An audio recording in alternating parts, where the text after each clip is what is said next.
Meantime, hundreds of people protesting President Trump's policies in front of the Minnesota State Capitol in St. Paul today. It's one of hundreds of so-called hands-off rallies scheduled across the country and around the world.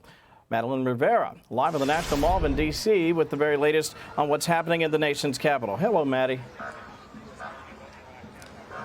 Hi, good afternoon, Kevin. Well, event organizers had hoped that this would be the largest single-day protest against the Trump administration since President Trump retook office in January. And I can tell you there are thousands of people here from across the country. I want to show you a little bit of the crowd right now. You can see right here, if my photographer Dartise pans on over here to see a little bit of the crowd, you can see people here walking out. They're carrying their signs, things that say resist. They're carrying their flags. The crowd has remained peaceful, but man, these people are fired up. They are angry, and they've been very vocal about their frustrations. They're accusing President Trump and Elon Musk of a billionaire takeover. They're accusing them of shutting down America for parts, shutting down Social Security offices, firing federal workers, all they say to benefit the billionaire class. There are several groups here, civil rights groups, labor unions, climate organizations. Democratic members of Congress also spoke today, and they are hoping to take on a sharper message that they hope will be effective and resonate with voters as they try to come up with a strategy,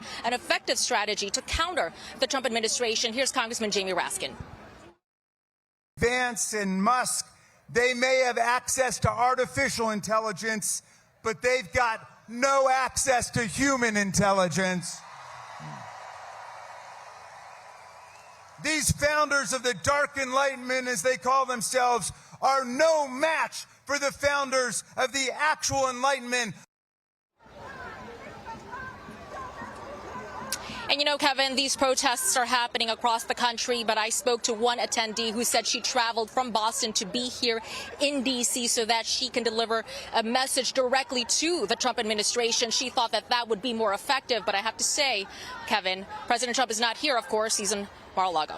Back to you. Yes, he is. Madeleine Rivera, who has a great deal of experience covering protests like that. Be safe, of course. Thank you so much for your time today.